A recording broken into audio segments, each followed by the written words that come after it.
అప్పుడు సీతాదేవి వచ్చి రామచంద్రమూర్తిని దగ్గరగా బాగా గట్టిగా దగ్గరికి తీసుకుందట. ఎందుకు దగ్గరగా తీసుకొని స్వామికి పాద నమస్కారం చేసిందిట. ఎందుకంటే ఆమె ఇంతకుముందు 2 సార్లు చిన్న పొరపాటుగా మాట్లాడింది. రామచంద్రమూర్తి అరణ్యవాసానికి వెళుతూ నువ్వు అత్తగారికి సేవ చేస్తూ ఉండు, ఇక్కడే ఉండమంటే పురుష రూపంలో ఉండేటువంటి గాజులు దొడుక్కున్న స్త్రీ అనుకోని రాలేదు. జనక మహారాజు పాణిగ్రహణం చేసేటప్పుడు నువ్వు వీరబాహుడివి, చాలా గొప్పవాడివి, ఆజానుబాహు అనుకున్నారు అని ఆ రోజు కొంచెం కించపరిచినట్టుగా మాట్లాడింది. ఆ తర్వాత ఋషులందరినీ కూడా మిమ్మల్ని రక్షిస్తాను, రాక్షసుల్ని సంహరిస్తానని చెప్తే, ఎందుకయ్యా వచ్చిన గొడవ, తలకాయ ఉంచుకొని మన దారిని మనం పోతే కాదా, మనం వచ్చిన దారిని పోవాలి కదా, అనవసరంగా ఎందుకు అని ఋషులకు ఇచ్చిన మాట వదిలిపెట్టుకో అన్నందుకు ఈ రెండింటికి కూడా క్షమాపణగా రామచంద్రమూర్తి యొక్క అవక్ర విక్రమ పరాక్రమాన్ని చూసి, ఆ సౌందర్యమూర్తిని చూసి, వీరరాఘవుడైనటువంటి రామచంద్రమూర్తిని చూసి, ఆహా ఇంత గొప్పవాడని ప్రేమ అభిమానంతో ఒక రకంగా కృతజ్ఞతాపూర్వకంగా క్షమాపూర్వకంగా పాద నమస్కారం చేసి వెంటనే హృదయానికి అద్దుకుందట. ఏతదర్థం మహాతేజ మహేంద్ర పాకశాసన శరభంగాశ్రమం పుణ్యం ఆజగామ పురందర అనీతస్త్వం ఇమం దేశాం ఉపాయ మహర్షిభి. ఈ విధంగా ఆ తర్వాత దేవతలందరూ కూడా దుద్దుబులు వాయిస్తూ పుష్పవర్షం కురిపిస్తే రామచంద్రమూర్తి అక్కడి నుంచి కదిలి ఆ ఆశ్రమాలు తిరుగుతున్నారట. శరభంగాశ్రమం వైపు బయలుదేరుతున్నారట. అయితే స్కాంద పురాణంలో ఈ వీడు ఖరదూషణాదుల్ని సంవరించిన ఘట్టం ఎవరైతే వింటారో వారికి వచ్చేటువంటి పుణ్యం చెప్తున్నారు. ఇది ఫలశ్రుతి అంటారు కదా. రామాయణంలో ఉండేటువంటి చాలా కథలకి స్కాంద పురాణంలో ఫలశ్రుతులు కనబడతాయి.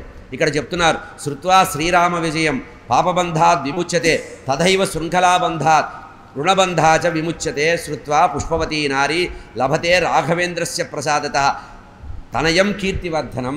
ఎవరైతే ఈ ఖరదూషణాది త్రిశ్ర రాక్షసవధని శ్రీరామ విజయాన్ని ఎవరైతే వింటారో, శ్రద్ధగా విండి రామచంద్రమూర్తి మీద అపారమైన గౌరవాన్ని పెంచుకుంటారో వాళ్ళు పాప విముక్తులవుతారు.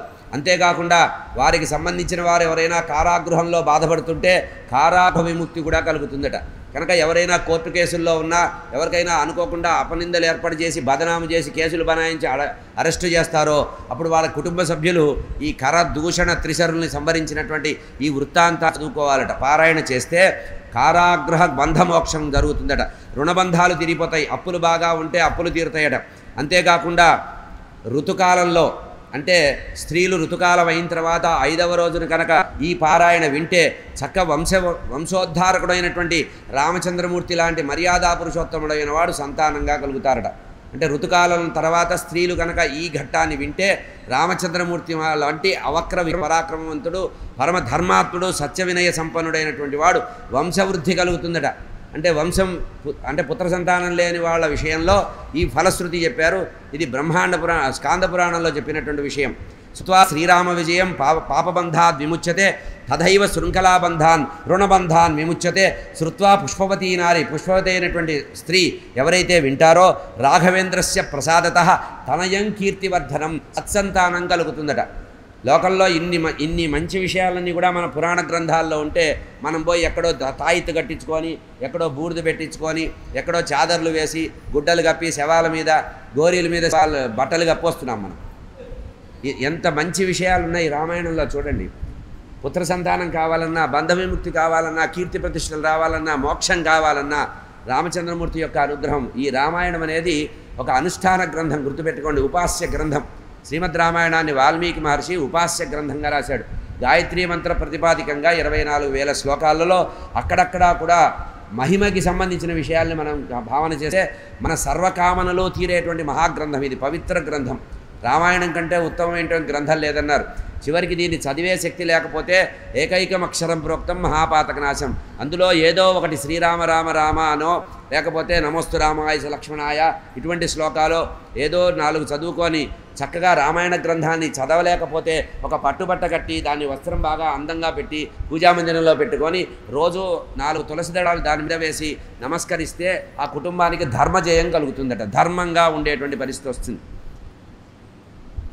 ఇట్లా జనస్థానంలో ఇంతమందిని చంపేస్తే మొత్తము ఆ దండకారణ్య ప్రాంతంలో రాక్షసులు లేకుండా అయిపోయిందిట. వెంటనే అక్కడ ఒక్కడు బతికాట.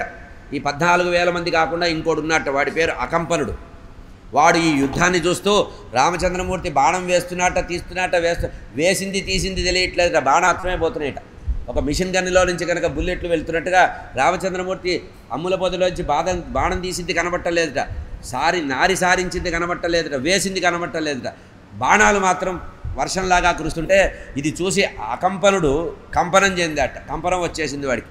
భయం పడి రామచంద్రమూర్తి యొక్క దివ్య రూపాన్ని వాడి అదృష్టం చూడండి, దివ్యమైనటువంటి రూపాన్ని చూసి పరిగెత్తుకుంటూ లంకకు వెళ్ళిపోయి రావణాసుడు కాళ్ళ మీద పడ్డాట. సభలో కూర్చున్న రావణాసుడు కాళ్ళ మీద పడి, అయ్యా కొంపలారిపోయినాయి, ఇంతకాలం ఏ ఖరదూషణాదుల్ని జనస్థానంలో రాక్షసులందరినీ కూడా దండకారణ్యంలో లంక వైపు చూడకుండా ఎవరూ ఇటువైపు రాకుండా కాపలా పెట్టావో ఆ దండకారణ్యం ఈరోజు అరాక్షసం అయిపోయింది.